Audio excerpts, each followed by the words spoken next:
Anybody else relate to having a pile of shoes at their front door? If so, I have a great solution. It's a freestanding shoe rack. So let's open it up and see if it solves our problem.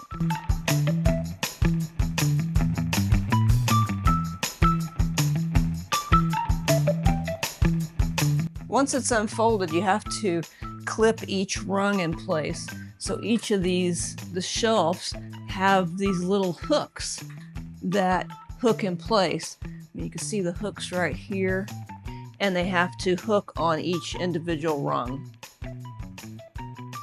So now that you can see that these hooks are hooking over this rung. So now when I pick it up, it will be a shelf. And now it's ready for the shoes. There are 5 pairs of shoes in place, but you can put 2 next to each other for a total of 10 pairs of adult-sized shoes. With its all-metal construction and no assembly required, I think that this 5-tier shoe rack is a great buy.